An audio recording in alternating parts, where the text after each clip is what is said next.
आतापर्यंत आपण 100पेक्षा अधिक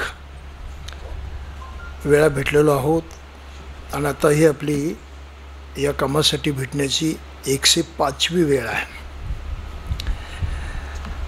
बाबासाहेबांनी नुसता बुद्धाचा धम्म दिला नाही, तर प्रत्यक्ष त्याचं आचरण कसं करायचं याचे सुद्धा सर्व बारकावे त्यांनी पुढे मांडलेले आहेत.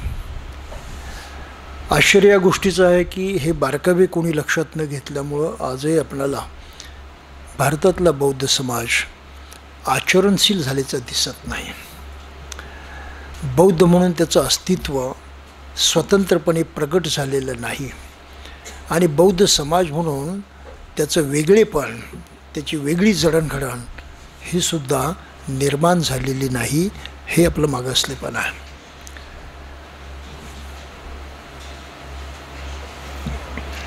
बाबासाहेबांच्या या धम्म कार्याला आपण सर्वच जण मोठ्या आवडीनं धम्मक्रांती असं म्हणतो. क्रांती या शब्दाचा अर्थ आहे कमीत कमी वेळामध्ये जास्तीत जास्त परिवर्तन घडून येणं, त्याला क्रांती म्हणतात. हळूहळू घडणारं, ते दीर्घकाळ चालणारं त्याला क्रांती म्हणत नाहीत. क्रांती म्हणजे झटपट जे परिवर्तन होतात आणि मोठे परिणाम घडून येतात त्याला क्रांती म्हटलं जातं. बाबासाहेबांना धम्माच्या माध्यमातून असं हे परिवर्तन घडवून आणायचं होतं या देशामध्ये. हा महत्त्वाचा भाग आहे. म्हणून एक वेगळा सिद्धांत मी आज आपल्यापुढे मांडू इच्छितो.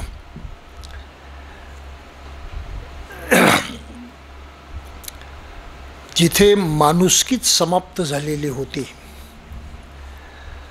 आणि फार मोठा मनुष्य समाज हा जनावरांपेक्षा सुद्धाही अतिशय भयंकर अवस्थेमध्ये जगत होता, त्या देशामध्ये बाबासाहेबांनी माणुसकी पुन्हा प्रस्थापित करण्याचं आपलं जीवित कार्य सुरू केलं.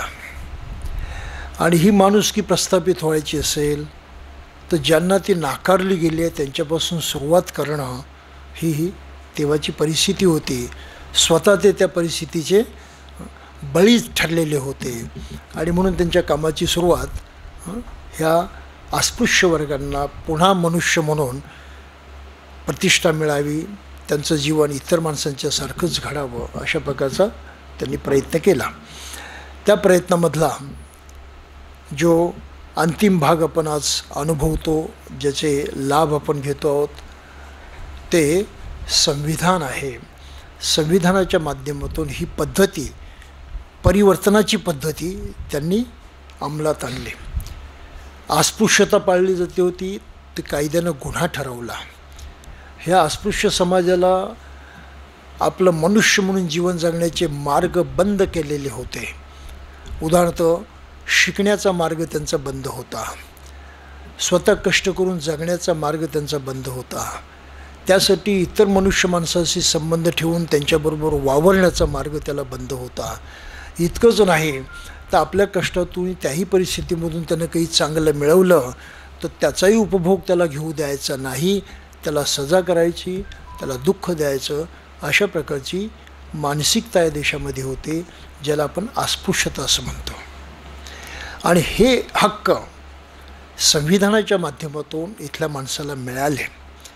इतकंच नाही तर त्याला विशेष सहाय्य करून इतर लोकांच्या बरोबरीनं आणलं पाहिजे, म्हणून आरक्षणासारख्या महत्त्वाच्या तरतुदी केल्या गेल्या, जे न्यायशास्त्रामध्ये सायन्स ऑफ ज्युरिस्प्रुडन्स याच्यामध्ये प्रोटेक्टिव्ह डिस्क्रिमिनेशन म्हणून गणलं जातं की जे लोक फारच मागासलेले आहेत त्यांना इतर समाजाच्या बरोबर आणण्यासाठी विशेष महत्त्व दिलं पाहिजे, त्यांच्या बाबतीमध्ये विशेष पक्षपात केला पाहिजे. कशासाठी? तर त्यांच्या रक्षणासाठी आणि त्यांना पुढे आणण्यासाठी. म्हणून आरक्षण हे भीक नाही, ही गोष्ट लक्षात घ्या. तो मूलभूत अधिकार आहे, प्रोटेक्टिव्ह डिस्क्रिमिनेशन आहे ते. त्यामुळे त्याकडे त्या नजरेनं बघितलं पाहिजे. आणि ज्यांना हे सारे इतर माणसाच्या बरोबरीनं जगण्याचे अधिकार नाकारलेले होते त्यांना त्या पातळीपर्यंत वर उचलणं, त्यांची प्रगती घडवून आणणं हा आरक्षणामधला महत्त्वाचा भाग आहे. आता आरक्षणाला फार वेगळी वळण लागलेली आहेत, त्याचा काही विचार करण्याचं आपलं ठिकाण नाही. परंतु मुख्य मुद्दा हाच आहे की या देशामध्ये माणुसकीचा न्याय प्रस्थापित व्हायचं असेल तर त्यासाठी या तत्त्वज्ञानाची गरज आहे ते बाबासाहेबांनी पुढे मांडलं आणि त्याचे 3 शब्दामध्ये वर्णन केलं जातं. ते म्हणजे स्वातंत्र्य, समता आणि बंधुत्व. ही घटनेची मूलभूत तत्त्व आहेत आणि या माध्यमातून या देशामध्ये सर्वांगीण न्याय स्थापन व्हावा ही बाबासाहेबांची भूमिका आहे. संविधानाचं ते सर्वात मोठं महत्त्व आहे. परंतु बाबासाहेबांना याही गोष्टीची प्रखर जाणीव होती की समाजामध्ये न्याय स्थापन करण्यासाठी एखादीच गोष्ट कायद्यासारखी, नियमासारखी किंवा बंधन घालण्यासारखी कामी पडत नाही. त्यासाठी माणसामध्ये मूलभूत परिवर्तन होण्याची गरज आहे आणि हे परिवर्तन मानसिक माध्यमातून होऊ शकतं याची त्यांना प्रखर जाणीव होती. म्हणून संविधानाला पॅरलल, संविधानाच्या माध्यमातून जी प्रगती साधायची, जिथपर्यंत जाऊन पोचायचं तिथपर्यंत जाऊन पोचण्यासाठी त्यांनी दुसरा पर्यायी पॅरलल, समांतर असा मार्ग स्वीकारला आणि तो मार्ग म्हणजे बुद्ध धम्म. हा विचार आजही भारतात लोक करत नाहीत की राजकीय, संविधान म्हणजे राजकीय म्हणू आपण, ह्या राजकीय कार्यक्रमाबरोबर बाबासाहेबांनी हा सामाजिक परिवर्तनाचा धर्माच्या माध्यमातून समांतर कार्यक्रम आखलेला होता. त्याची अंमलबजावणी तितक्याच निकटीने होणं गरजेचं आहे. हा विचार आजपर्यंत लोकांनी लक्षात घेतलेला नाही आणि म्हणून बुद्ध धम्माकडे लोकांनी दुर्लक्ष केलं, तो बाजूला ठेवला. त्याचे दुष्परिणाम आज आपणाला दिसतात. जे पेरलं ते उगवलेलं आहे, जे पेरायला पाहिजे होतं त्या मी बाजूला ठेवून दिलं आणि आजही बाबासाहेबांना मानणारा समाज बुद्ध धर्माच्या बाबतीमध्ये उदासीन आहे. ही गोष्ट लक्षात घ्या. आपण प्रगती नाही होणार, न्याय नाही मिळणार, अन्यायाला परत सामोरे जावं लागेल. कारण अन्याय ज्यांना करायचं आहे ते हे त्याशिवाय दुसरं काम करू शकत नाहीत. तुम्ही विंचवाला वाचवण्याचा प्रयत्न केला, काय होतं? त्यांची गोष्ट सांगितलं ते आपले एकनाथ, संत एकनाथाची गोष्ट सांगितली जाते. म्हणे ते गोदावरीमध्ये आंघोळ करत असताना त्या पाण्यातून एक विंचू वाहत चालला होता. मग आता संत मनुष्य ना, वाचवायचे प्राण त्याचे, त्याने त्या विंचवाला आपल्या हातामध्ये घेतलं. काय केलं विंचवानं? नांगी मारली. परत विंचू हातातून पडला, परत घेतलं, तो विंचू नांगी मारत राहिला, त्याला परत परत घेत राहिले. बाकीचे जे लोक होते ते म्हणते, महाराज काय करताय तुम्ही? तो विंचू नांगी मारल्याशिवाय सोडत नाही, त्याचा तो स्वभावच आहे, तो काही बदलणार नाही. यांची भाषा काय? माझा स्वभाव त्याला वाचवण्याचाच आहे, तो त्याचा स्वभाव सोडत नाही, तर मी कशाला सोडू माझा स्वभाव? एक जिद्द आहे त्याच्यामध्ये, प्रसंग जरी वेगळा असला तरी. तर हा जो बदलण्याचा मामला आहे मुख्य, हा बदल घडवून आणण्यासाठी कायदा पुरेसा कधीच ठरत नसतो. इतिहास काळामध्ये तो ठरलेला नाही. मानसिक परिवर्तन हा त्याच्यावरचा एकमात्र उपाय आहे आणि म्हणून बाबासाहेबांनी बुद्ध धम्म संविधानाला समांतर म्हणून स्वीकारलेला आहे. म्हणून बाबासाहेबांचं कार्य करणारी माणसं जर बौद्ध बनत नसतील तर ते बाबासाहेबांचं कार्य करतात असं मी कधीही समजत नाही, समजलेलो नाही. काही मुद्दा लक्षात येतो आपल्याला? समांतर कार्यक्रम आहे तो संविधानाच्या, बौद्ध बनणं. म्हणून बाबासाहेबांचं कार्य करायचं तर बौद्ध बनण्याची पराकाष्ठा केलीच पाहिजे. जास्तीत जास्त लोकांना बौद्ध बनवलंच पाहिजे. हा त्यांचा जीवित कार्य आहे, त्यांचं स्वप्न आहे. ते स्वप्न पुरं करण्याचा मार्ग तोच आहे. पण आम्ही बौद्ध बनणार नाही, बौद्ध बनण्याचा मुहूर्त पाहत बसू, त्याला काही अर्थ नाही. त्या साऱ्या पळवाटा आहेत. हे आपण थोडंसं जाता जाता नीट लक्षात घेतलं पाहिजे. खाटमुंडीच्या 1956 सालच्या त्या भाषणामध्ये बाबासाहेबांनी म्हणूनच एक फार चांगलं स्टेटमेंट केलेलं होतं की म्हणजे बुद्धानं जगाला सर्वात महान देणगी दिलेली आहे आणि ती म्हणजे परिवर्तन घडवून आणायचं असं ते माणसाच्या मनात परिवर्तन घडवलं पाहिजे, समाजाच्या मनात परिवर्तन घडवलं पाहिजे. जर असं परिवर्तन घडलं नाही तर परिवर्तन घडून येत नाही. हा सिद्धांत होता. त्या सिद्धांताचा बाबासाहेबांच्या अनुयायांनी आजपर्यंत बारकाईनं विचार केला नाही आणि आपल्या मताची माणसं घडवली नाहीत. स्वातंत्र्य, समता, बंधुत्वाला मानणारी, न्यायालाच किंमत देणारी अशी माणसांची मानसिकता घडवणं हे आंबेडकरी कार्य आहे.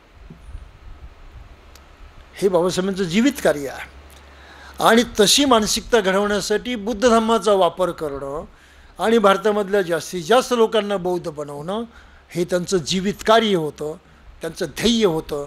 ते त्यांनी निश्चित केलेलं होतं आणि ठणकावून सांगितलेलं होतं. त्याचा उल्लेख मी वारंवार करीत असतो बा की त्याच काठमांडूच्या परिषदेत राहुल सांकृत्यान यांच्याशी बोलत असताना बाबासाहेबांनी म्हटलं होतं कि अगर 2 साल अधिक जीवित रह पाओ तो भारत में 5 करोड़ लोगों को बौद्ध बनाकर दिखाऊंगा. टार्गेट सेट केलं होतं बाबासाहेबांनी. 2 वर्षात 5 कोटी बौद्ध करायचे.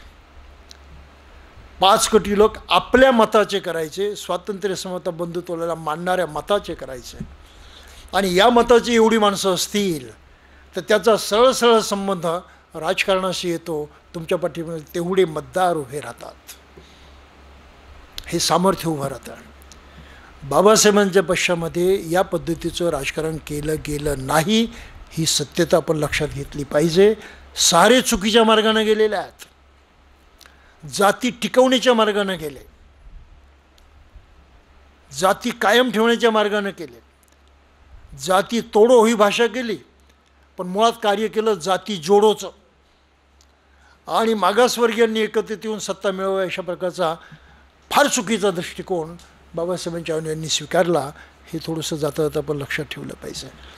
त्या माणसाला बदला, त्या नरकातून बाहेर काढा, त्याची मानसिकता परिवर्तित करा, त्याला माणुसकीच्या तत्वावरती उभं करा, न्यायाचा पक्ष घ्यायला त्याला तयार करा.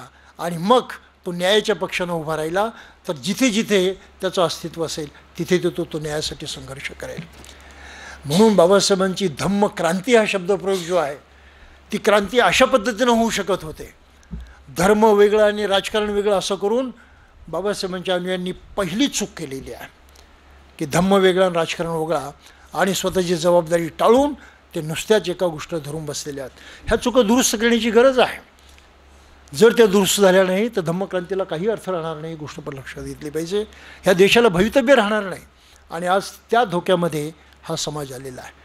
5 कोटी बौद्ध बाबासाहेब जिवंत असताना झाले असते तर या देशामध्ये हिंदू राष्ट्राचं नावसुद्धा कोणी घेतलं नसतं. ही संकल्पना तेव्हाच मृतवत झाली असते, जिवंत राहिली नसते. पण आज काय घडतंय ते लक्षात घ्या. आणि या दृष्टीनं आपल्याला बाबासाहेबांच्या ग्रंथातून बोध घेतला पाहिजे, त्या शिकवणीकडे लक्ष दिलं पाहिजे.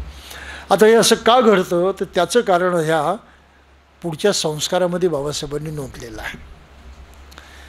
हा थोडासा प्रास्ताविकाचा भाग होता. ती प्रास्ताविकता त्या 3 संस्कारांशी जोडलेला आहे. बुद्धानं दुःख निर्माण होतं का, कशासाठी, कशातून, कसं, हे शोधून काढलं, हे जाणलं. आणि ते ठिकाण त्यांना जे सापडलं ते म्हणजे माणसाचं मन. या मनाच्या खोल गाभ्यामध्ये ते शिरले आणि तिथे त्यांना त्या दुःखाची बीजं पाहायला मिळाली. आणि ती बीजं एकंदरीत 3 मानली जातात. त्याला बुद्ध धर्मामध्ये सिग्नता असं म्हणतात, लक्षण असं म्हणतात, त्रिलक्षण असा पाली शब्द आहे. त्रिलक्षण, 3 लक्षणं आहेत. माणसाच्या दुःखाचे 3 बीज आहेत. बीज नंबर 1 आहे लोभ, ज्याच्यावरती आपण मागच्या वेळेस बारकाईने चर्चा केलेली आहे. बीज नंबर 2 आहे द्वेष. पाली भाषेमध्ये लोभ याला म्हणतात राग. पाली शब्द राग असा आहे. राग म्हणजे लोभ. मराठीला राग नाही, पालीमधला राग म्हणजे लोभ, मराठीतला राग म्हणजे द्वेष. म्हणून दुसरा शब्द आहे दोष. पालीमध्ये दोष, मराठीमध्ये द्वेष. आणि तिसरा शब्द आहे मोह. तो पालीमध्ये जसा आहे तसंच आपल्या भाषेतही आहे. त्यामुळं 3 दोष माणसाच्या मनामध्ये घर करून असतात. लोभ आहे, द्वेष आहे आणि मोह आहे. मोहालाच अज्ञान म्हणतात. संमोहित झाल्याची ती अवस्था आहे, एका गुंगीत गेल्याची ती अवस्था आहे. आणि त्या गुंगीमधून मनुष्य मग काही विचार करू शकत नाही, काही जाणू शकत नाही, आपली इंद्रिय त्यांचा वापर करू शकत नाही. त्या मोहामध्ये जसं आपण पाहतो, कोणी नशेमध्ये गेला म्हणजे काय होतं, आपल्या स्वतःच्या इंद्रियांचा त्याला वापरच करता येत नाही, तो त्यामध्ये चूर होऊन जातो. म्हणून मोह शब्द वापरलेला आहे की मनुष्य त्या नशेमध्ये चूर होऊन जातो, मग्न होऊन जातो. कोणती नशा? लोभाची नशा आहे, द्वेषाची नशा आहे. म्हणून मूळ कारण 2च आहेत, लोभ आणि तृष्णा असे पाठीमागे शब्दप्रयोग केलेले आहेत. लोभ तृष्णा यांच्या आहारी जाऊ नका, त्यांच्या आहारी न जाणे हा बौद्ध जीवन मार्ग आहे, हे आपण मागच्या वेळेस बघितलं. लोभ जेव्हा खूप भडकतो, आपल्या आवाक्याच्या बाहेर जातो,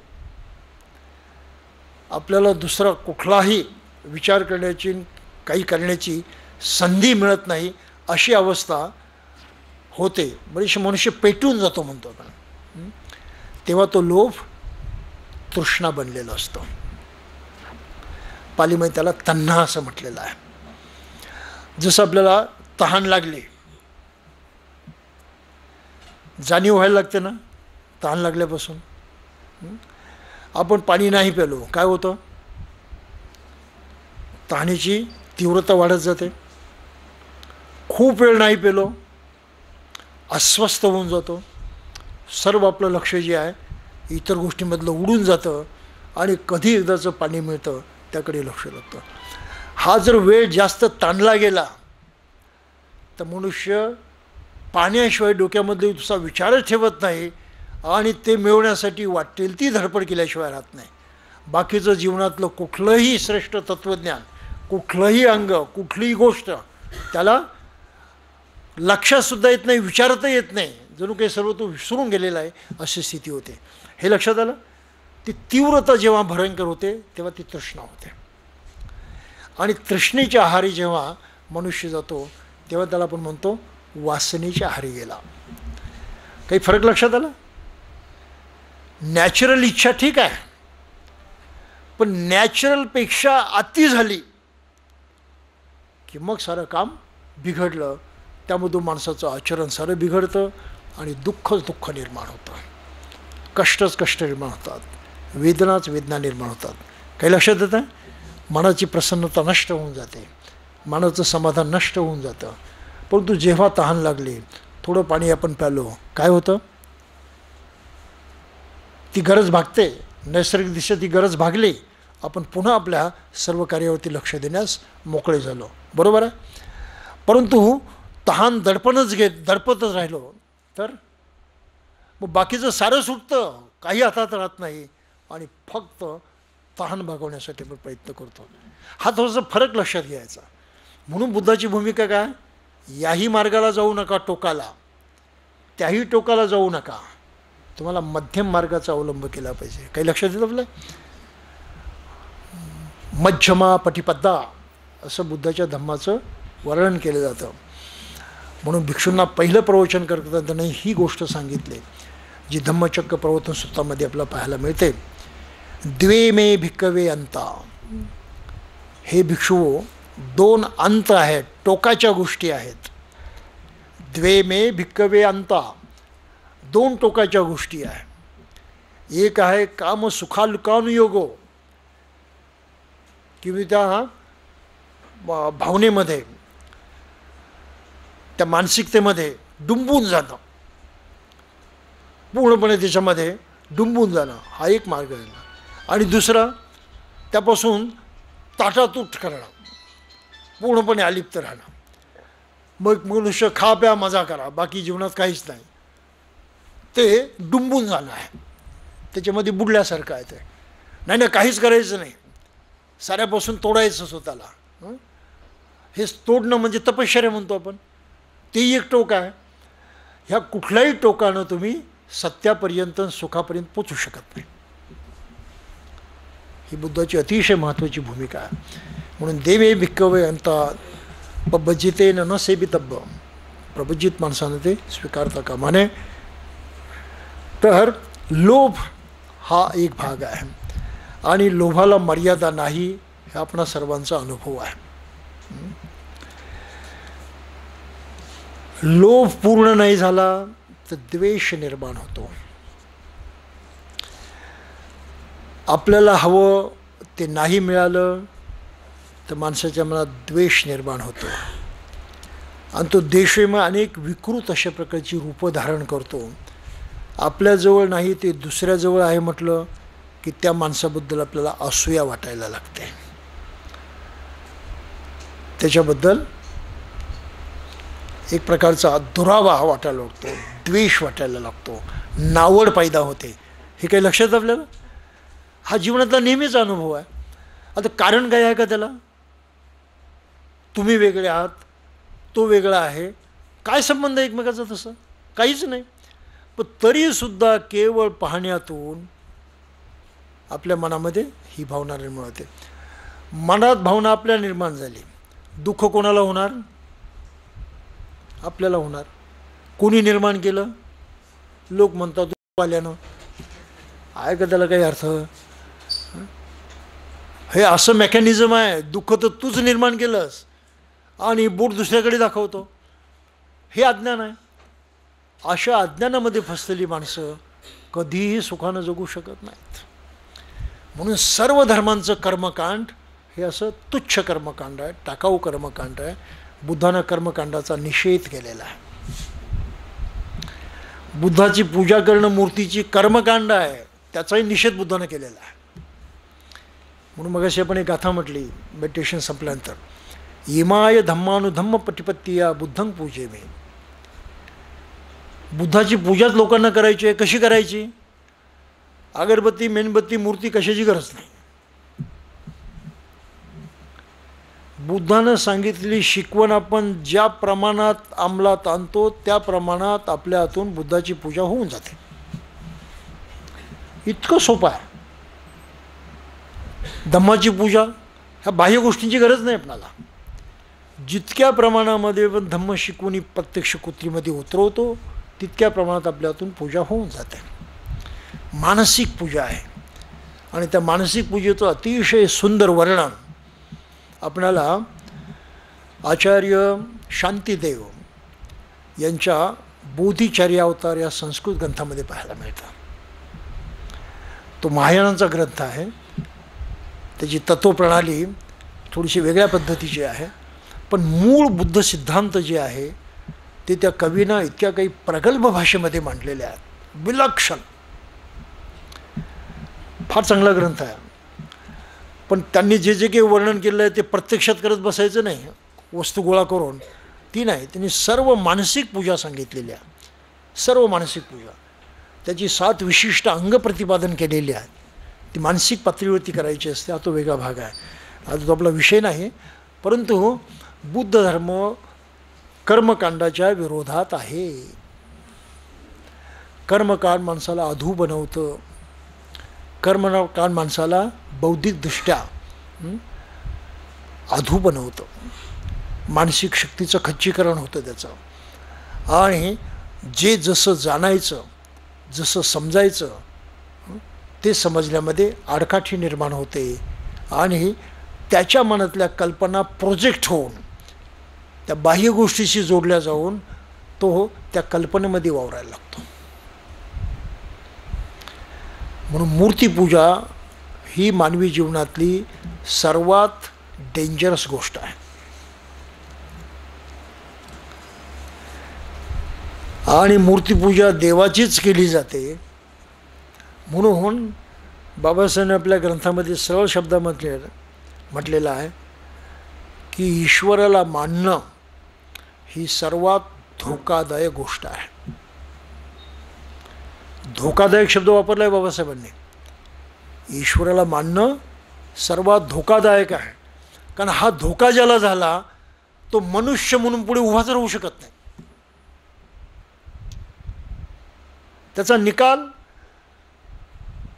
चांगला मनुष्य न बनता लागणार आहे. म्हणजे मनुष्य म्हणून तो आपल्या मनुष्यपणापासून पारखा होतो, आपल्या मनुष्यपणापासून दुरावला जातो. इतका अनिष्ट परिणाम ह्या देवपूजेमधून होतो.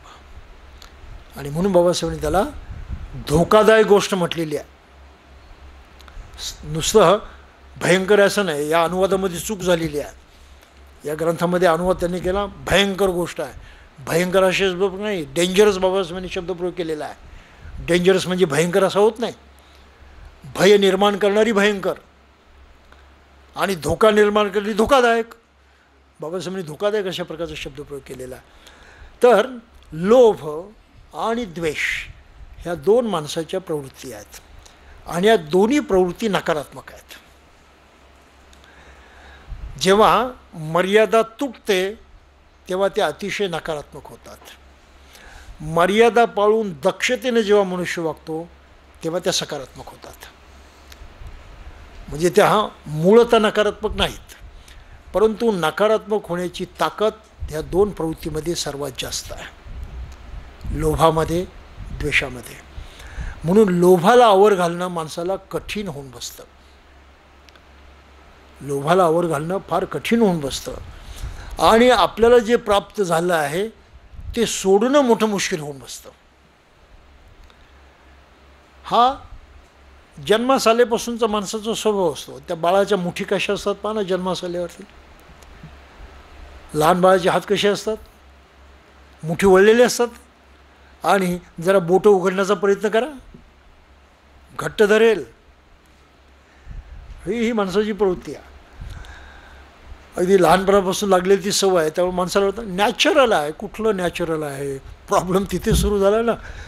ही मानसिकता इतकी भयंकर असते आणि म्हणून बुद्धानं पहिली शिकवण दिलेली आहे.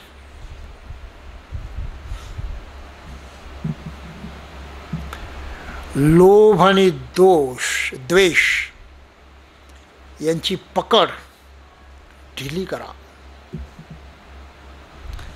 आणि ते ढिली करण्याचा मार्ग आहे दान.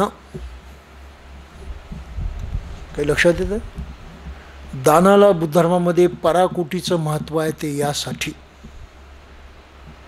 पराकोटीचं महत्त्व आहे. दान द्यायला शिकल्याशिवाय पकड लोभाची कमी होत नाही, पकड द्वेषाची कमी होत नाही. म्हणून दान देण्याच्या खास पद्धती आपल्याला बुद्ध धर्मामध्ये पाहायला मिळतात. जेव्हा मनुष्य नव्यानं शिकायला लागतो, दान द्यायला लागतो, तेव्हा तो असं देतो. बरोबर आहे? दान देताना कसं देतो? असं देतो. असं दान देण्यामध्ये काय घडतं? ही वस्तू कोणी घेतो ही गोष्ट खरी आहे. तुमच्या हातातली वस्तू गेली, पण त्या वस्तूमध्ये अडकलेलं तुमचं मन काही जात नाही. मग तो अदृश्य दोरा तुम्ही आपल्या हातात धरून ठेवलेला असतो. तो कसा? हा ठीक आहे दान दिलं, पण माझ्या नावाची जाहिरात झाली पाहिजे. अदृश्य दोरा बांधला गेला. मला लोकांनी महत्त्व दिलं पाहिजे, मोठं म्हटलं पाहिजे, चांगलं म्हटलं पाहिजे, त्यासाठी मी दान देतो. काही लक्षात आपलं? म्हणजे दान दिलं परंतु ते पूर्णपणे दिलं नाही. वस्तू गेली, पण त्या वस्तूमध्ये आपला जो लोभ जोडलेला आहे तो काही सुटला नाही. ते अदृश्य सूत्र आपल्या हातामध्ये कायमच आहे. काही लक्षात आपल्याला? त्यामुळे बुद्धधर्मामध्ये दान देण्याच्या पद्धतीला दानं ददंतु सद्धा आहे, मुक्तपणे द्या. कसं द्यायचं मुक्तपणे? असं नाही ही वस्तू दिली, ही अशी दिली, काय झालं? काही फरक पडला की नाही? काय राहिलं ती चिकटून? काही राहू शकत नाही, आधार तुटला, पूर्णपणे संपलं ते. परंतु असं जर दिलं तर आधार राहिला, अदृश्य स्वरूपामध्ये आधार तिथे टिकून राहिला. गोष्ट खरी आहे. असं दान करायला अजून बौद्ध माणसं शिकली आहेत का? नाही शिकली. उलट दान मागायला शिकली. जिथे जावं तिथे दान मागतात. ती काही मागण्याची गोष्ट नाही आहे. तर लोभ कसा कमी होतो नॅचरली, तो अशा पद्धतीनं. टोकाला जायचं नाही. लोभ नष्ट करता येत नाही, टोकाला जायचं नाही. परंतु लोभ नैसर्गिकदृष्ट्या थांबवता येऊ शकतो, जेणेकरून आपल्या सुखामध्ये कमतरता पडणार नाही, दुःख निर्माण होणार नाही. द्वेषाचं तसंच आहे. द्वेष मनात निर्माण झाला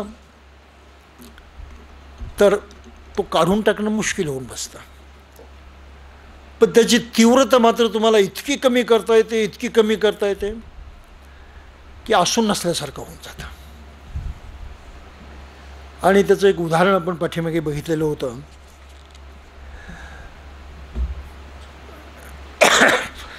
त्या ब्राह्मण भारद्वाजाचं उदाहरण मागे आपण बघितलं होतं.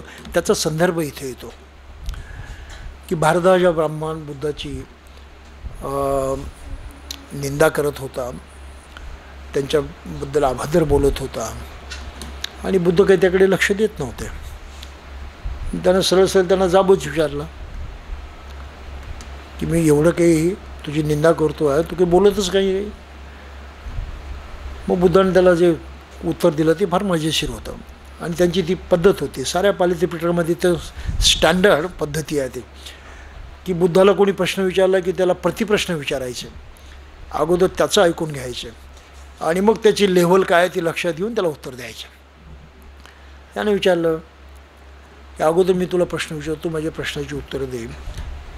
तर तुझ्याकडे कोणी पाहुणे येतात का, कोणी मित्र येतात का? म्हटलं हो येतात. तू त्यांच्यासाठी काय करतो? तर मी त्यांना म्हणजे खाण्यापिण्याची सोय करतो, त्यांच्यासाठी भेटवस्तू देतो, त्यांचं स्वागत वगैरे करतो. मग बुद्ध म्हणतात की किती चांगला मनुष्य असतो. हे चांगुलपण आहे ना. बुद्धाने त्याच्या चांगुलपणाची दखल घेतली. शिव्या देत होता, तो राग डोक्यात नाही ठेवला. उलट त्यात जे चांगलं दिसलं त्या चांगुलपणाची दखल घेतली त्यांनी. आपण आपल्या व्यावहारिक जीवनात दुसऱ्याच्या चांगुलपणाची कधी दखल घेत नाही.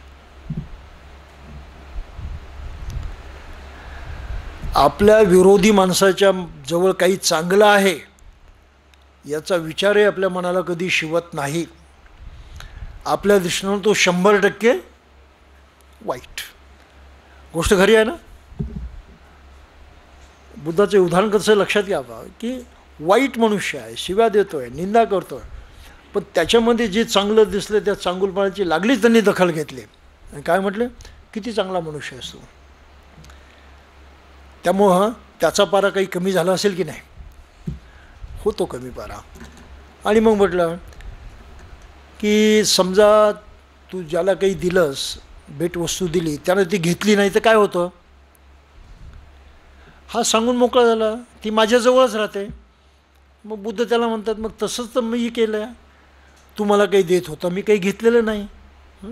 त्यामुळं काय आपला भांडणाचा काय संबंध आहे? आपला काहीच संबंध नाही ना. तू देत होता, मी घेतलं नाही, ते तुझं तुला लखला हो म्हणून. इतकी चांगली गोष्ट आहे ते आणि आपल्याला ते करता येऊ शकतं. कोणाच्यामुळं राग येतो, गोष्ट खरी आहे, तो काही थांबवता येत नाही. मग राग आले होते पण काय करायचं? राग आला की आपण लागलीच प्रत्युत्तर द्यायला लागतो. We hit back. अरे म्हटलं कारे म्हणणार. राग आला, राग प्रगट करणार. राग काय आपण सोडत नाही, तो प्रगट करतो, प्रत्यक्ष कृतीमध्ये आणतो. बुद्धाने एकच भूमिका सांगितलेल्या, राग आला, रागाच्या भरात, त्या भावनेच्या भरात काहीही करू नका, गप्प उभे राहा. तो आवेश ओसरू द्या, मग तुमची बुद्धी काम करायला लागेल. काय करणं योग्य आहे काय नाही ते तुम्ही ठरवू शकाल आणि त्या ठरवण्यातून मग तुम्ही वागा. अशा तऱ्हेनं राग तर नष्ट करता येत नाही, परंतु कंट्रोल करता येऊ शकतो ना. त्याचा परिणाम पलटवता येऊ शकतो ना. आणि मुख्य गोष्ट तर तीच आहे, रागाच्या भरात केलं तर दुःख होणार, परिणाम भयंकर होणार. परंतु राग ओसरू दिला, नीट विचार करून जर निर्णय घेतला तर जेवढा वाईट परिणाम होणार होता तेवढा वाईट परिणाम होणार नाही आणि आपल्या सुखाला बाधा येणार नाही. काही लक्षात आलं? म्हणून लोभ आणि द्वेष नैसर्गिक प्रवृत्ती आहेत. त्यांचा नैसर्गिक पद्धतीनं वापर करण्याची कला शिकणं फार महत्त्वाचं आहे. पण त्यांच्या अधीन गेलात, तुम्ही त्यामध्ये अडकून पडलात, तर मनावरती ओझं होतं आणि असं ओझं पण खूप वाढत असतं. काही इच्छा आकांक्षा असतात, माणसं काही स्वप्न धरून बसतो, त्याचा विचार किती वेळ करतो तो? कायम डोक्यात तेच चक्कर चालू राहतं, बरोबर आहे? कायम थांबण्याची सोयच नाही. तेवढं ओझं आपण वाहत राहतो, तेवढा काळ आपण त्या दुःखामध्ये व्यतीत करतो. गोष्ट खरी आहे. कोणी शिकवलं ओझं व्हायला? सवय लागली आपल्याला. बुद्धानं म्हटलं की ते ओझं ओळख आणि किती प्रमाणामध्ये कुठे रोकायचं ते ठराव, दुःख होणार नाही. काही लक्षात येतं ना? मग आपण त्या नुसत्या आकांक्षेमध्ये, त्या इच्छेच्यामध्ये, त्या अपेक्षेमध्ये आपल्या जीवनातली कितीतरी वेळ असा दुःखामध्ये, चिंतेमध्ये, विचारामध्ये, काळजीमध्ये व्यतीत करत असतो. आहे ना गोष्ट खरी? चिंता काळजी अशा प्रकारची आहे. म्हणून आहे ती परिस्थिती नीट जाणणं, तिथे नेमकं काय करणं आपल्याला शक्य आहे हे ठरवणं, ही जी आपल्या मनाचीच बुद्धीची एक ताकद आहे, त्या ताकदीचा आपल्याला वापर करता येत नाही. आणि त्या ताकदीचा तिथे वापर केला तर दुःख निर्माण होत नाही. ओझं आपण बाजूला ठेवू शकतो, त्या ओझ्याचा भार सहन करण्याची गरज राहत नाही. हे तारतम्य असं म्हटलं जातं. आणि म्हणून लोभ आणि द्वेष ह्या माणसाच्या जीवनातल्या जर त्यांना योग्य वळण लावलं नाही तर मोठ्या दुःखदायक गोष्टी आहेत, प्रवृत्ती आहेत. म्हणून इथे सरळ म्हटलं आहे, धनाचा लोभ, इतर कुठल्या गोष्टीचा लोभ, लोभाची तीव्रता जाणं, नैसर्गिक पातळीपर्यंत कुठपर्यंत ठीक आहे ते लक्षात घ्या. त्याच्या पलीकडे आपण गेलो तर दुःख होणारच. आणि ही दुःखाची मूळ कारणं आहेत लोभ आणि द्वेष. काही लक्षात आलं? आणि द्वेषाच्या पोटी मनुष्य दुसऱ्याला उपद्रव करतो, दुसऱ्याला त्रास देतो. त्याला म्हटलं आहे क्लेश. राग आला तर आपण दुसऱ्याला त्रास दिल्याशिवाय राहत नाही, क्लेश आहे. मग त्यापासून बुद्धानं काय एकच तर शील शिकवलं आहे आणि ते सगळीकडे लागू होतं. 5 शीलं नाहीत, अंतिमतः शील एकच आहे आणि ते आहे अहिंसा. हिंसा न करणं, उपद्रव न देणं. चोरी करण्यातून उपद्रव देण्याचा मार्ग घडतो, खोटं बोलण्यातून उपद्रवाचा मार्ग घडतो, पिण्यातून उपद्रवाचा मार्ग घडतो, दुराचरणातून उपद्रवाचा मार्ग घडतो, बरोबर ना? क्लेश देतो आपण. क्लेश देण्याची भावना न राहणं म्हणजे अहिंसक कृत्य. दुसऱ्याबद्दलची आपुलकी, ही आपुलकी दुसऱ्याबद्दलची, मी तसा तो तसा मी, अशी आपुलकी राहिली तर मग या इतर प्रकारचा कुठलाही उपद्रव आपण दुसऱ्याला देत नाही, शीलांचं पालन होऊन जातं. पण जर अहिंसा वृत्ती नसेल तर मग शील पाळणे मोठं कठीण होऊन बसतं आणि आपण मग ते ओझं वाहत राहतो आणि आपली मानसिक अवस्था बिघडते. हे की हे, असं की तसं, बरोबर की चूक, काय होईल काय नाही, याच्यामध्ये या चिंतेमध्ये आपण वाहत जातो. म्हणजे चिंतेचं दुःख मागे लागलंच ना. का लागलं? आपल्याला तो मध्यम मार्ग जाणता आला नाही, मध्यम मार्ग लक्षात घेता आला नाही, आणि जे जीवनात बॅलन्सिंग व्हायला पाहिजे ते बॅलन्सिंग झालं नाही, ते संतुलन साधता आलं नाही. इतकं हे सरळ आणि सोपं आहे. म्हणून मग या क्लेश आणि द्वेषामध्ये काय म्हटलं आहे? कोणालाही क्लेश देऊ नका व दुसऱ्या संबंधी द्वेष भावना बाळगू नका. आपल्या अनेक गोष्टी आवडत नसतात, जी आवडत नाही कुठे ते थांबलं पाहिजे. माझ्या आवडीनिवडीचा काय संबंध आहे? योग्य नसेल, माझ्या मनाला आवडत नसेल, ठीक आहे, मी त्यापासून अलिप्त राहील, एवढं तरी करता येऊ शकतं. परंतु आवडत नाही, मग त्या विरोधामध्ये ते नष्ट करण्यासाठी, त्यासाठी जे जे काही उलटं करावं लागेल ते करण्यासाठी आपण प्रयत्न करतो, तेव्हा द्वेष वाढलेलं असतं. नावड हे छोटंसं बीज आहे, ते वाढत जातं तेव्हा द्वेष वाढतो, आणि द्वेषही तसाच मुरत जातो तेव्हा वैर बनतं. म्हणून राग लोणच्यासारखा मुरला की वैर बनतं, आणि ते कधीही आपलं मन सोडत नाही. त्यामुळं किती गोष्ट जबरदस्त आहे ती पहा. म्हणून रागाचं लोणचं कधी घालायचं नाही, लोभाचंही लोणचं कधी घालायचं नाही. एवढी ही महत्त्वाची भूमिका आपण घेतली पाहिजे.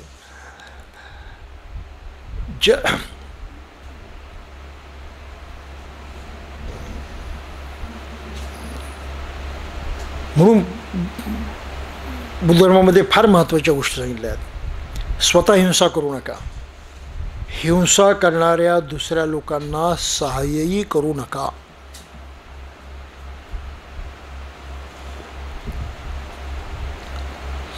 जो स्वतः सुखाच्या शोधात आहे, त्याप्रमाणेच जो सुखाची इच्छा करणाऱ्या प्राण्यांची हत्या करीत नाही किंवा त्यांना कष्ट देत नाही, त्याला सुख प्राप्त होतं. याच्यावरती इतका जोर दिलेला आहे.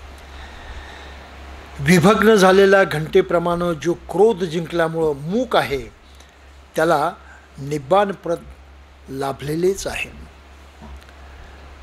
घंटा अखंड आहे म्हणून वाजते, याला तुटल्यावरती काय होतं? आवाज येणार नाही. आपलं मागे तुटलं नाही का, म्हणून बदलावं लागलं आपल्याला, आवाज येणार नाही. म्हणून क्रोध जिंकणं या अर्थानं आवश्यक आहे. आपण क्रोध धरून ठेवतो समग्र जसेच्या तसा, आणि त्याच्यावरती विचार करत राहतो, तो सोडत नाही, तो सोडत नाही, तो पण तो घंटेसारखा वाजत राहणारच. त्या क्रोधाला तिथे तोडणं, लक्षात घेऊन याची काय गरज आहे, मी माझी मानसिकता का खराब करावी, त्याला का महत्त्व द्यावं, ते बाजूला सारलं पाहिजे, अशा प्रकारची भूमिका घेतली, तो क्रोध खंडित होतो, तुटतो, आणि मग त्याचा काही गडगडाट चालू राहत नाही. नाही तर मग शब्दानं शब्द वाढत जातो आणि मग काही होतं. ही व्यवहारातली गोष्ट आहे. जो निष्पाप निरुपद्रवी माणसाला कष्ट देतो, त्याला लवकरच कष्ट करण्याची पाळी येते. जो क्षमा स्वरूप वस्त्र परिधान केल्यामुळं स्तब्ध, शांत, संयत आणि शुद्धाचरणी आहे, जो दुसऱ्याचे दोष काढत बसत नाही, तो खरोखर श्रमण अथवा भिक्षू होय. आपण गप्पा मारत बसतो तेव्हा काय होतं?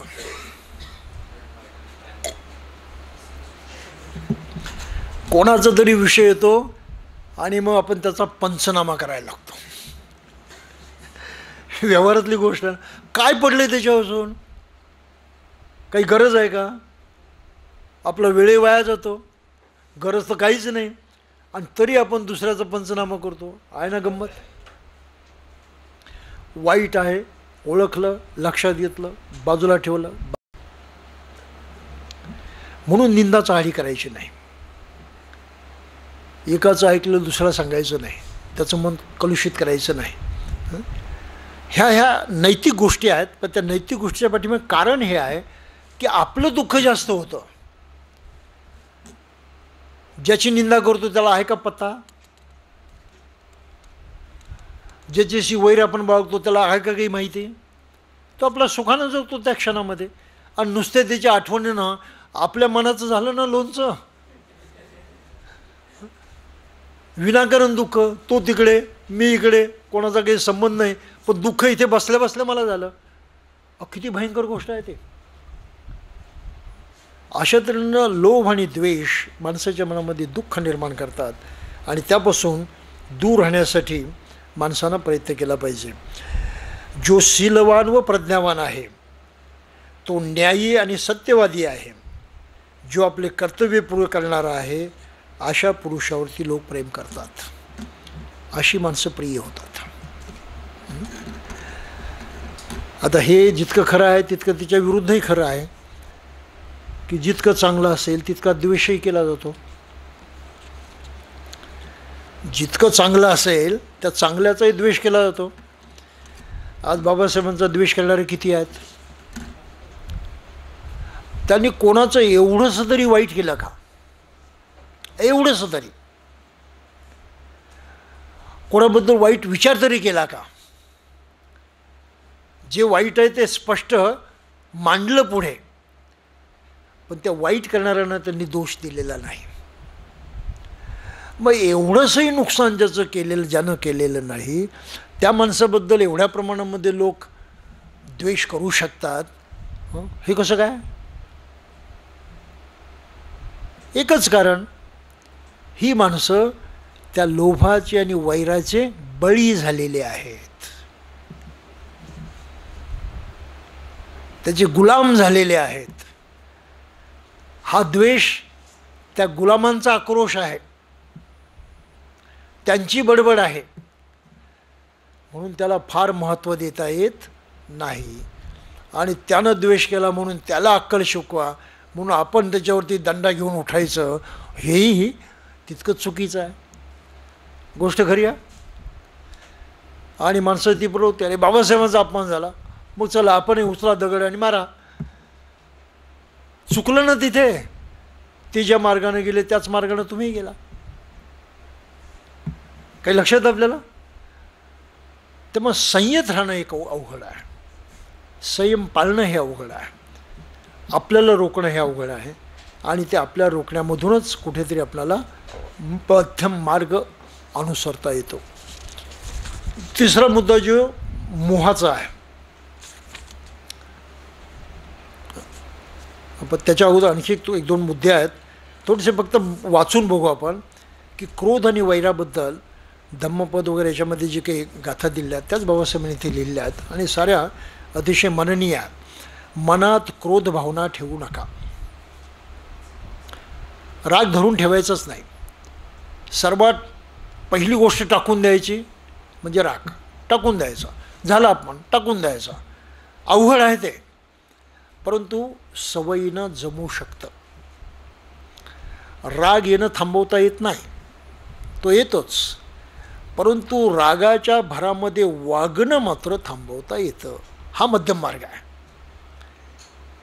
त्या भावनेच्या आहारी जाऊन वागणं थांबवता येतं, त्या भावनेला त्या पद्धतीनं रोखता येतं आणि बदलता येतं, म्हणजे त्याचा परिणाम बदलता येतो.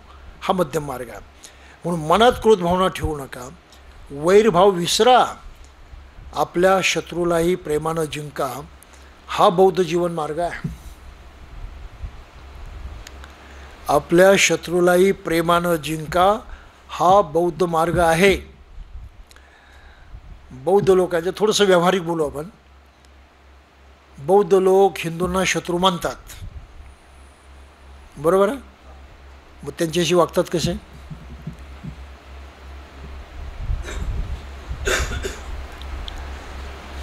हिंदूंशी आपण वागतो कसे? काही बोलण्याच्या अगोदरच, काही करण्याच्या अगोदरच द्वेष सुरू झाला ना, वैर सुरू झालं ना, का नाही? आणि इथे तर बुद्ध म्हणतात आपल्या शत्रूलाही प्रेमानं जिंका. आहे ना गडबड सारी. मग धम्मप्रचार करायला आपली माणसं गेली की 22 प्रतिज्ञा, दंडाच काढतात ते. आणि त्या समोरच्या माणसाला झोडपून काढतात. अरे भाऊ त्यानं काहीच केलं नाही अजून, त्याला त्याचा पत्ताही नसेल, मग त्याला प्रेमानं जिंकायचं नाही, दंडे काढून बडवून जिंकायचं, अशी आपली प्रवृत्ती आहे. म्हणून साऱ्याच बौद्ध लोकांनी 22 पद्धतींचा गैरवापर केलेला. मागे इथे नागपूरमध्ये काही अभियान झालं होतं आणि एका मुलीचं मनोगत मला तेव्हा वाचायला मिळालं. ती त्या अभियानामध्ये सहभागी झाली होती आणि दीक्षाभूमीवरती ते लोक थांबले होते. त्यांचे जो मनुष्य येईल त्याच्या हातातले ते गंडी दोरी वगैरे कात्रीनं कापत होत्या. तर त्या मुलीने तो अनुभव सांगितला की आम्ही एका माणसाचं ते हातातले दोरे कात्रीनं कापले वगैरे. आता एवढ्या गडबडीमध्ये तो काय करणार आहे, परंतु म्हणे तो इतका दुःखी झाला होता, तो रडत होता म्हणे ते कापत असता. पण आम्ही म्हणे आमचं काम बजावलं, आम्ही कर्तव्य बजावलं, आम्हाला आनंद झाला, आणि म्हणते तो रडत होता म्हणून. म्हणजे त्याला झालेलं दुःख काही हिला दिसलं नाही का. आणि त्याला दुःख काय झालं तर आपण गंडादोरा कापलं म्हणून दुःख झालं, उघड उघड आहे ते, म्हणून आपण काही चूक केलं असं तिला वाटलं नाही. म्हणजे मनुष्य किती असंवेदनशील होऊन बसतो तो पहा. त्याच्या हातातले गंडे दोरे तोडायचे असेल तर त्याचं मन बदला. ज्या अज्ञानाच्या आहारी जाऊन त्यानं ते बांधलेलं आहे त्या अज्ञानावरती घाव घाला. मुळावरती घाव घातला तर फांद्या आपोआप कोसळतात. आम्ही फांद्या तोडायला लागतो, आम्ही पान तोडायला लागतो, आणि जे मूळ आहे तर तसंच ठेवतो. मला सांगा तो मनुष्य परत दीक्षाभूमीचं तोंड पाहिल का, परत बुद्धधर्माच्या जवळ येईल का. अरे आला होता बाबासाहेबांच्या प्रेमानं दर्शन घ्यायला, तर त्याला तसं हाताळलं पाहिजे ना. काही लक्षात येतं. म्हणून आज जो भारतीय बौद्ध माणसं प्रचार करतात हा प्रचार संपूर्णपणे चुकीच्या मार्गाने चालू आहे, संपूर्णपणे. मला तो कधीच मान्य झालेला नाही. आणि धम्मप्रचार म्हणून आपण ते खपून घेतो सारा. काही लक्षात आपल्याला.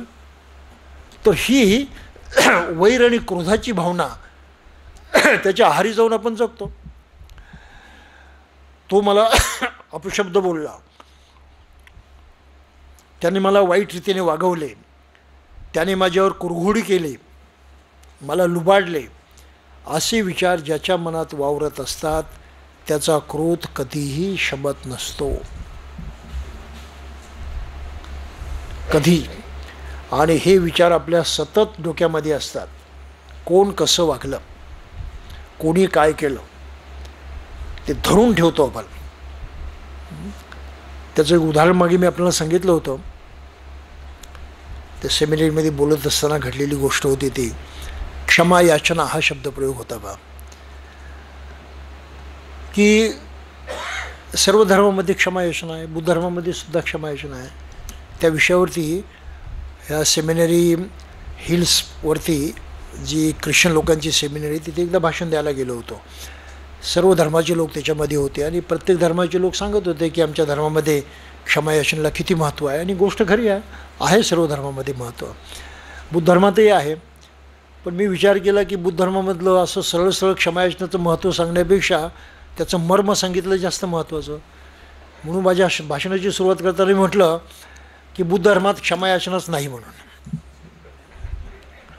साऱ्यांना धक्का, एवढा जबरदस्त धक्का की जो बिशप अध्यक्ष होता त्यानं आपली अशी खुर्ची वळवली आणि माझ्याकडे बघत राहिला. कदाचित वाटलं असेल काही मूर्खासारखं तर बोलत नाही आपण, चुकीचा तर मनुष्य आणला नाही म्हणून. फार मोठा धक्का होता तो. तर त्यांना म्हटलं काही काळजी करू नका, ते सारं इंग्लिशमध्ये होतं. मी फक्त तुम्हाला समजावून सांगतो की क्षमा करण्याची वेळ कशी येते.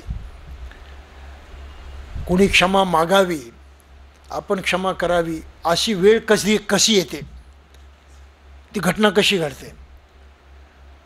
तर कोणीतरी चुकीचं वागतो, आपल्याला राग येतो, क्रोध, परंतु आपण तो व्यक्त करत नाही, प्रगट करत नाही. कारण धर्माचंही थोडंसं पांघरून घ्यावं लागतं ना. मग ती झूल पांघरलेली आहे. आता एकदम तर वाईट वागता यायचं नाही मग, पण मनामध्ये राग असतो खचून, वागत नाही आपण त्याप्रमाणे. मग आपण अपेक्षा काय करतो, हां त्यानं क्षमा मागितली तर मी त्याला माफ करेल ना, अशी भावना निर्माण होते. म्हणजे मी किती धार्मिक आहे, माफ करू शकतो मी, हा त्याच्यातला भाग आहे. पण त्यानं क्षमा मागितली तर, आणि समजा नाही मागितली तर तुम्ही क्षमा करता का? नाही करत. लोक सारे म्हटलं हे बरोबर आहे म्हणून. म्हटलं बुद्ध धर्म त्याच्यापेक्षा वेगळं आहे. आणि तीच भारद्वाजाची गोष्ट मी सांगितली मग असं, की भारद्वाजाचं चुकलं, त्याचं चुकलं म्हणून बुद्धानं काय करायला पाहिजे होतं, आपल्या ह्या पद्धतीप्रमाणे अपेक्षा बाळगायला पाहिजे होती की तो जेव्हा क्षमा मागेल मी तेव्हा त्याला माफ करेल म्हणून. म्हटलं बुद्ध असे वागले का? ते वागलेच नाही. तो जसं वागला, त्यानं शिव्या दिल्या त्या बुद्धानं घेतल्याच नाहीत, स्वतःला त्या चिकटू दिल्याच नाहीत. आणि त्यामुळं त्यानं माझा अपमान केला आहे ही भावना बुद्धाच्या मनात निर्माण झालीच नाही. त्यानं स्वीकारले असते त्या शिव्या तर ती भावना निर्माण झाली असते, राग आला असता. बुद्धानं ते स्वीकारलं नाही म्हणून त्यांच्या मनात राग निर्माण झाला नाही. मग त्यानं क्षमा मागितली काय न मागितली काय, काही प्रश्नच निर्माण होत नाही.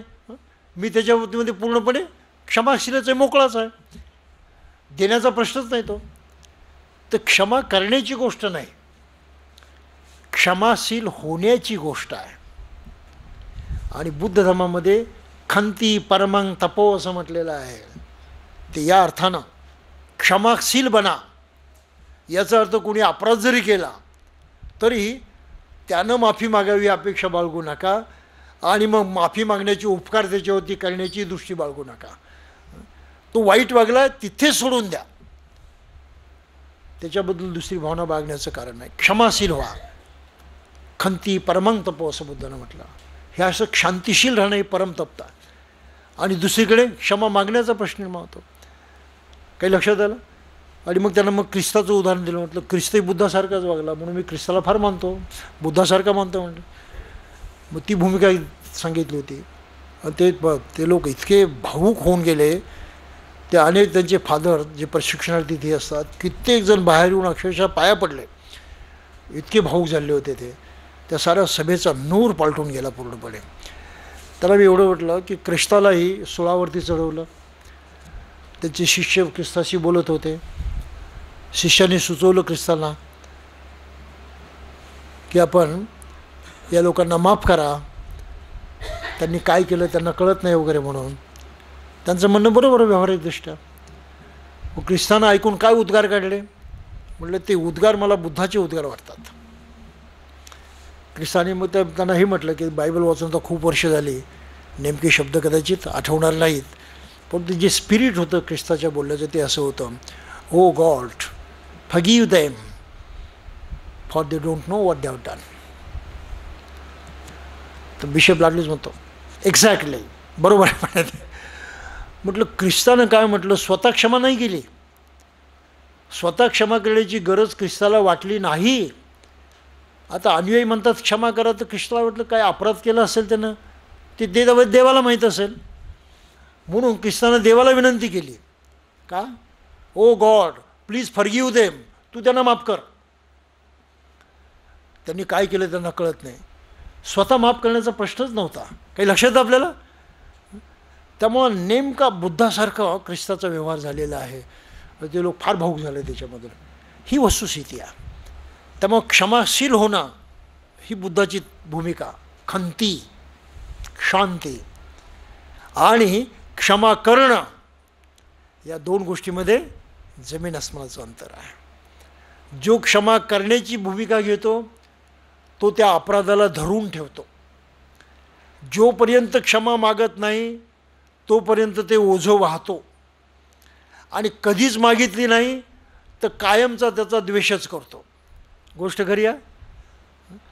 परंतु ज्यानं ते ओझं नाकारलं, त्यानं अपराध केला न तो धरून ठेवलाच नाही, ज्याचं केलं त्याच्याजवळ सोडून दिलं ते, तर त्याला त्या माणसाबद्दल राग बाळगण्याची गरज नाही, ते ओझं वाहण्याची गरज नाही, त्यानं क्षमा मागावी अशी अपेक्षा बाळगण्याची गरज नाही आणि क्षमा करून त्याच्यावरती उपकार करण्याची सुद्धा गरज नाही. तो सारा प्रपंच संपला. काही लक्षात आपल्याला? ही बुद्ध धर्माची फार मोठी ताकद आहे. म्हणून नही वेरेन वेरांनी संबंधित कुदाचन अवेरेन संबंधित येस धम्मो सनातनो असं बुद्धाला म्हटलं.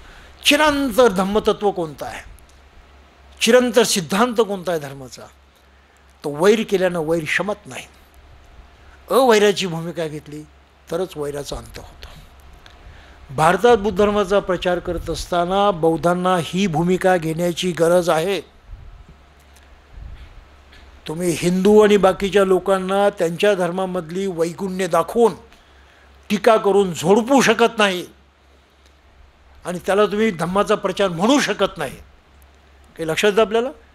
अशा चुकीच्या पद्धतीने जो धम्माचा प्रचार करतात ते लोक वास्तविक पाहता बुद्ध धम्माचं अतोनात नुकसान करतात. हे आपण लक्षात घेतलं पाहिजे. अतोनात नुकसान करतात. अशा प्रकारची पुस्तकं लिहिणारी माणसं अतोनात नुकसान करतात.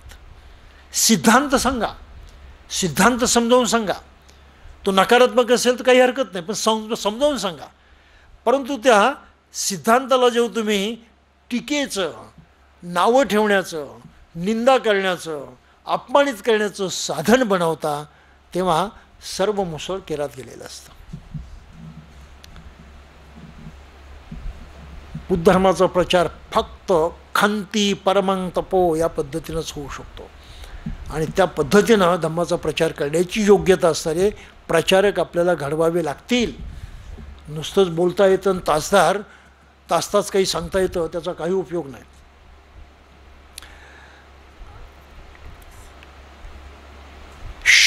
शत्रूच्या वाईटावर, द्वेष्टाच्या वाईटावर टपलेला असतो. हा माणसाचा स्वभाव. माणसाने अक्रोधाने क्रोधाला जिंकावे, असाधुत्वाला साधुत्वाने जिंकावे. लोक जसं वागतात त्यांच्या उलटं तुमचं वागणं असलं पाहिजे. खरे बोलावे, रागावू नये, मागितल्यानंतर थोडे तरी द्यावे. पण मागितले तरी आपण देत नाही. ही प्रवृत्ती आहे. थोडं तरी द्यावं पण नाही देत आपण. सवय लागली ना. क्रोध सोडावा, अभिमानाचा त्याग करावा, सर्व बंधनावर जय मिळवावा.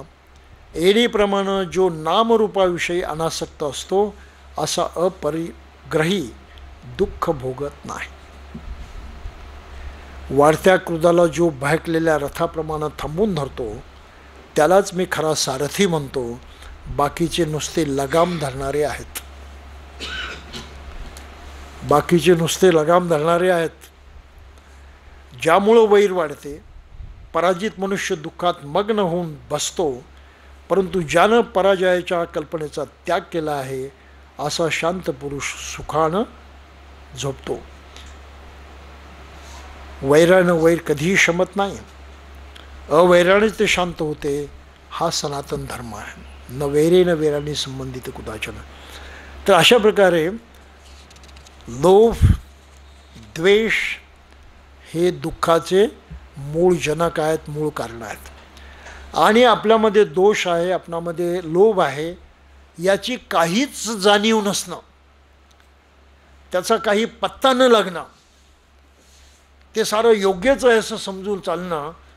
अशा प्रकारे जेव्हा मनुष्य जगतो तेव्हा तो त्या मोहाच्या नशेमध्ये जगत असतो. ह्या मोहालाच दुसरा शब्द आहे अज्ञान. बुद्धानं कशाला अज्ञान म्हटलं आहे? हे अज्ञान आहे की आपल्या जीवनामध्ये सुख निर्माण होतं, दुःख निर्माण होतं, त्यासाठी मन मुख्य आहे. त्या मनामध्ये ही बीजं आहेत, हे मुख्य कारण आहे. हे ज्याला कळत नाही तो अज्ञानी आहे, तो मोहामध्ये अडकलेला आहे. म्हणून बुद्धानं अज्ञान कशाला म्हटले ते लक्षात घ्या. माणसाचं जीवन दुःखमय ठेवण्यासाठी ज्या ह्या गोष्टी कारणीभूत होतात, राग आणि द्वेष, त्याची काहीही जाणीव नसणं, त्याचा काही पत्ता नसणं, ही माणसाची मानसिक अवस्था म्हणजे अज्ञान. त्याला मोह म्हटलेला आहे. आणि हे 3 तत्व बुद्ध धर्माची 3 लक्षणं म्हणून मानली जातात आणि त्या लक्षणातून त्यानं मार्ग काढायचा असतो. आता हा मार्ग काढायचा कसा मग? कशाचं साह्य घ्यायचं? कसं रागातून लोभातून मुक्त व्हायचं?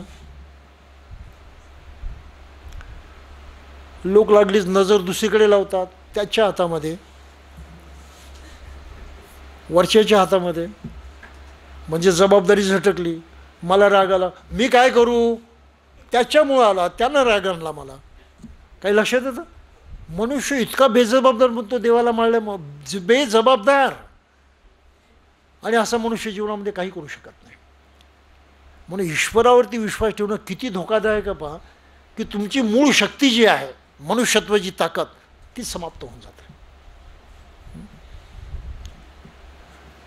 ही त्यातली महत्त्वाची गोष्ट आहे. ते कष्ट करायचे नाहीत, प्रयत्न करायचे नाहीत, कशातून काय होतं जाणायचं नाही, सारं त्याच्या अधीन म्हणून ठेविले अनंते तैसेची राहावे, हा प्रकार चालू राहत होता. म्हणून ती संतांची ती शिकवण आम्हाला नको आहे. ठेविले अनंते तैसेची राहावे, चित्ती असो द्यावे समाधान, हे असलं समाधान नको. हा महत्त्वाचा भाग आहे. म्हणून संतांच्या हातून जी चूक झाली ती ही चूक झाली की त्यांनी धर्माच्या मूळ तत्वांना चॅलेंज केलं नाही. धर्मामधला मूळ दोष ईश्वर आहे, त्याला चॅलेंज केलं नाही. माणुसकी शिकवली, चांगलं सांगितलं, परंतु त्या माणसाला शेवटी त्या ईश्वराशीच बांधून ठेवलं. संत फसले तिथे.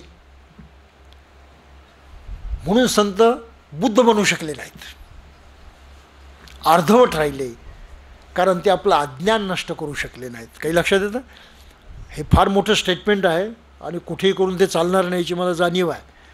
परंतु संत आपलं अज्ञान घालवू शकले नाहीत. कोणतं अज्ञान?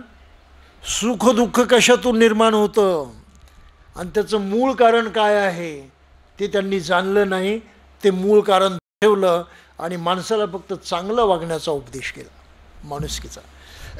ते स्वतः चांगले वागले, संतांचं मोठेपण त्यामध्ये आहे.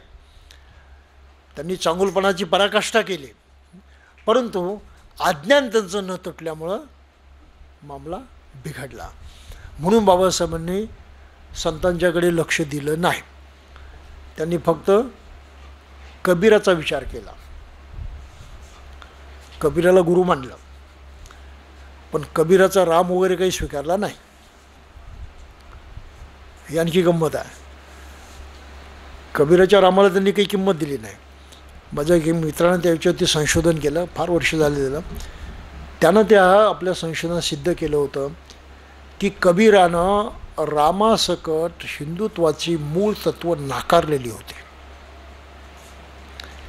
कबीर रामभक्त नव्हता. रामभक्ती आणि ईश्वर भक्ती याच्यावरतीच कबीरानं आघात केलेला होता.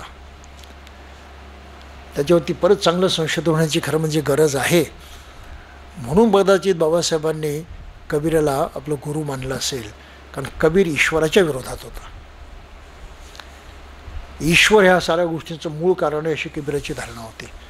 त्याच्यावरती फारसं लिखाण झालेलं नाही. माझा मित्र आता मला तो कधी भेटला नाही. मौर्य होता उत्तर भारतातला, माझ्याबरोबर काम करायचा, तो प्राध्यापक झाला. त्यानं ते संशोधन केलं, त्यावर त्याला PhD मिळाली. परंतु तो आता कुठे आहे माझा काही पत्ता लागला नाही, त्याचा थिसिसही मला मिळाला नाही. काही असो, परंतु या दृष्टीनं आपण लक्षात घेतलं पाहिजे. मग आता कबीराला सोडल्यानंतर बाबासाहेबांनी कोणाला मानलं मग? सर्वोच्च गुरु बुद्धच. बुद्धाशिवाय त्यांनी मग कोणाची किंमत केली नाही. तर याचं मुख्य कारण हे आहे की ईश्वरामुळं मनुष्य मानसिकदृष्ट्या गुलाम बनतो आणि दुःखाचं मूळ कारण जाणण्यापर्यंत तो पोहोचूच शकत नाही. तो तिथेच अडतो, त्या अज्ञानामध्येच जगतो. त्यामुळे प्रत्येक बौद्ध निरीश्वरवादीच असला पाहिजे आणि निरीश्वरवादी होणं हे अत्यंत अवघड काम आहे. त्यासाठी बुद्धीचाच वापर करावा लागतो आणि देवधर्मामध्ये देवाला मानणाऱ्या धर्मामध्ये बुद्धीचा वापर करण्यावरती बंधन असतं, बंदी असते. देवाबद्दल प्रश्न विचारायचे नाहीत, देवाच्या शिकण्याबद्दल प्रश्न विचारायचे नाहीत, स्वर्ग आहे की नाही बोलायचं नाही, देवाच्या हातात सर्व आहे बोलायचं नाही, हे प्रश्न विचारायचेच नाही. माणसाची मूळ ताकद जी आहे तीच खच्ची केली जाते. आणि त्यामुळे हे धर्म कधीच मानवाला न्याय देऊ शकले नाहीत आणि कधीच हे धर्म मानवी न्यायासाठी, मानवी कल्याणासाठी एकजीव झाले नाहीत. धर्मच आपापसामध्ये एकमेकाचा द्वेष करत राहिले. सर्व धर्म समभाव आहेत असं समजण्याचं काही कारण नाही. उलट ते कधी नव्हते, कधी होणार नाहीत. समता हा धर्मांचा विषय नाही, समता हा विषय फक्त बुद्धाचा विषय आहे. 100% माणुसकी फक्त बुद्धाचा विषय आहे. तो किती फडतूस मनुष्य असतो, बुद्धाने त्याला किंमत दिली. अरे तुझं मन आहे, तू करायचं आहे, तुझ्या हातात आहे तुझं, माझ्या हातामध्ये काही नाही. इतक्या निरीक्षपणे बुद्धानं त्या प्रत्येक माणसाची किंमत ठेवली आहे, त्या प्रत्येक माणसाला महत्त्व दिलेलं आहे, त्याला किंमत दिलेली आहे. बुद्धानं माणसाची जेवढी किंमत केली जगामध्ये कोणी केलेलं नाही, कोणी केलेलं नाही जगामध्ये. हे खरं माणुसकीचं तत्त्व आहे. आणि हा विचार माणसाच्या डोक्यामध्ये भरणं, त्याला समजावून सांगणं हा धम्माचा प्रचार आहे. म्हणून लोभ आणि क्रोध हे दुःखाचे मूळ घटक आहेत, निर्माण करणारे दुःखाची बीजं आहेत. त्यांच्यात संतुलन साधणं हा मध्यम मार्ग आहे. त्या मध्यम मार्गाचा अवलंब करणं हे बौद्धांचं कर्तव्य आहे. म्हणून मग तो याच देही याची डोळा सुखी होऊ शकतो. आणि ते करण्याचा मार्ग, पहिलंच तत्त्व आपण मागे लक्षात घेतलं होतं बाबासाहेबांनी, मनुष्य, मन आणि मनोबल. ह्या तीनच माणसाच्या संपत्ती आहेत. तो आहे ही त्याची संपत्ती आहे, असणं आपलं स्वतःचं अस्तित्व. मन हे त्याचं खरं सामर्थ्य आहे. आणि ते मनोबल जे आहे त्याचा वापर करणं हे त्याचं कर्तव्य कर्म आहे. त्यामुळं सर्व माणसाचं असं सर्वांगीण अस्तित्व बुद्धानं इतक्या स्पष्ट शब्दामध्ये पुढे मांडलेलं आहे. आणि सर्व जबाबदारी त्याची त्याच्यावरती आहे असं निक्षून सांगितलेलं आहे. तर त्या मनोबलाचा वापर आपण करत नाही ही आपली भूमिका आहे. आणि बाबासाहेबांनी ते सांगूनही आपण कधी लक्षात घेतलं नाही ही आपली गडबड आहे. मग योग्य मार्गानं कसं जायचं, तो जो सिद्धांत बाबासाहेबांनी पुढे मांडलेला आहे तो आपण लक्षात घेण्यासाठी थोडंसं थांबूया. आणि पुढच्या आठवड्यामध्ये हे प्रकरण आपण पूर्ण करू टाकू. आणि मग आपल्याला इतर काही महत्त्वाच्या शिकवणीकडे वळायचं आहे, ते त्या शिकवणी आपण धीरे धीरे लक्षात घेऊ. तूर्त आपण इथेच थांबूया. जय भीम.